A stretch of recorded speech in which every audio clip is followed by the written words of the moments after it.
Evan, what was it like to be able to have today's show, see Tennessee selected as the number 3 national seed, and know that you don't have to travel to go to the NCAA tournament this year?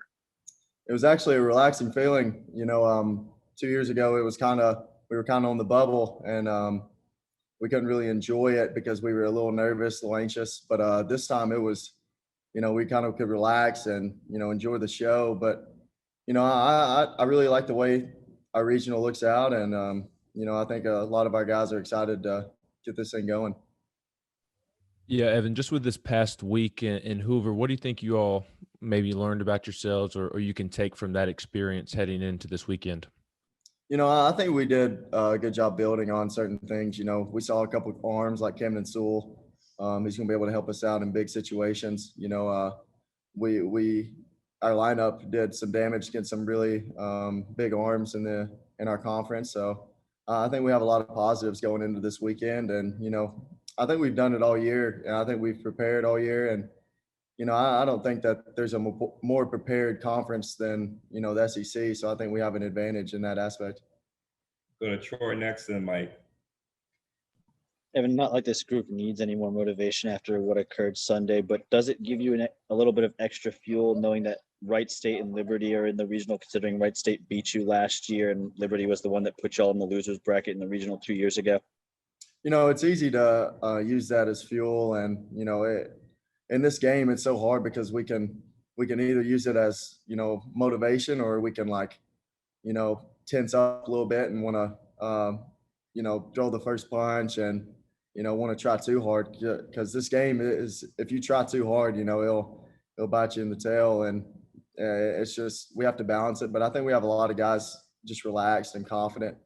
Yeah, Evan, what do you remember about just the experience of being in a regional in 2019? Was it just kind of an overwhelming newness kind of thing? And how much does it help now that you guys have had that and this isn't such an unfamiliar thing anymore? Yeah, I think it was unfamiliar to a lot of guys. I think a lot of people did try to do a little too much in our first regional.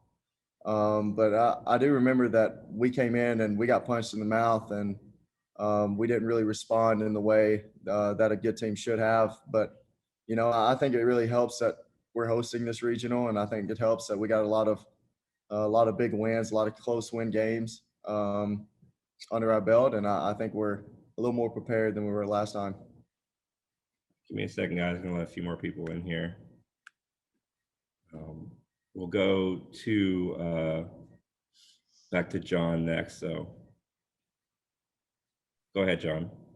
All right, Evan, it's been really cool to see some of your teammates reach milestones. Pete becomes the all-time leader in games played at the University of Tennessee. Sean Hunley yesterday becomes just the third ever to make 30 appearances in a single season.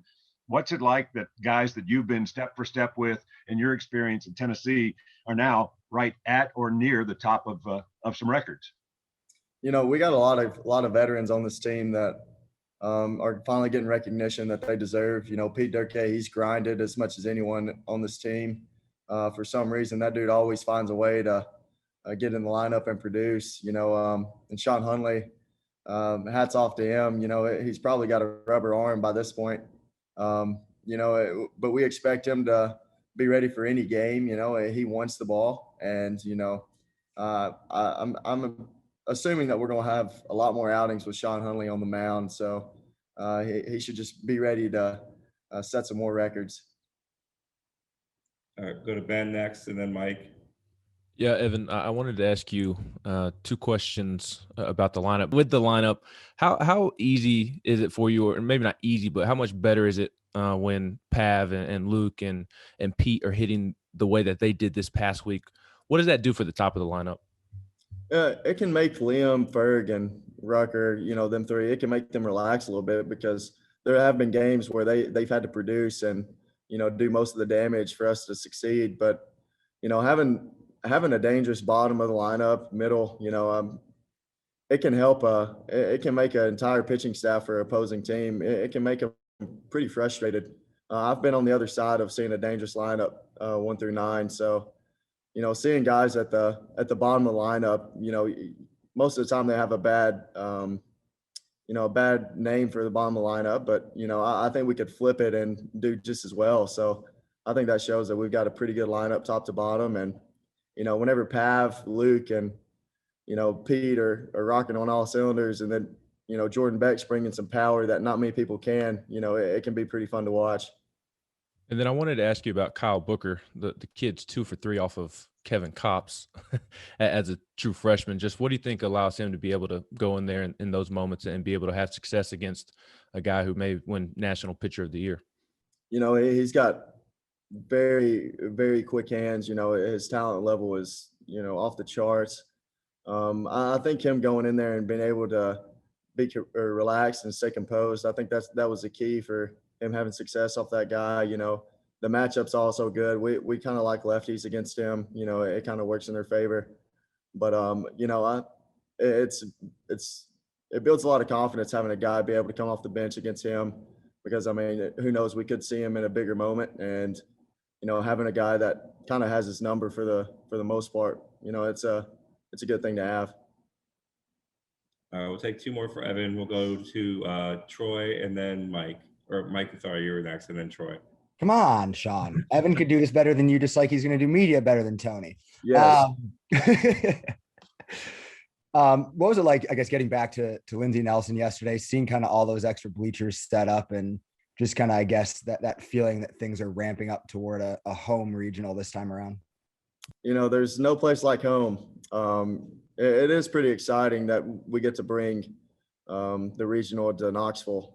Being able to go to Hoover and seeing all those fans come out and support us, it is exciting, and it means a lot for this team, for to Tony, to the entire coaching staff. It means a lot to have that many people come out and support us, and we can expect a lot more this weekend in the regional. So I think we're excited, and playing in front of this packed house, it's probably nothing better, to be honest. But I think we're all excited to get out there and see the fans, see the orange and white, and give them a good show.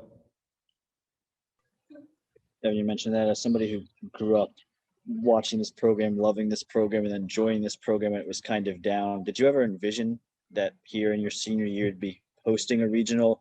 And how do guys like you, Pete, guys who kind of bleed this orange, kind of prevent the moment from getting too big in this regional when you step on that field for the first time in front of that packed house? I think the coaching staff did a good job of instilling it into us that we belong here. They helped us, have a mentality of believing in ourselves, and nobody's shocked for what we've done this season. And I think we have a lot of confidence going into it, and we've competed against the best. Sometimes we've fallen short, sometimes we've won them, but I don't think anybody in here thinks that we don't deserve this. I think everyone expected it based on the talent we had on this team, and I think we're going to keep trying to prove to everyone who the Tennessee Volunteers are. So thanks, Evan. Thank y'all.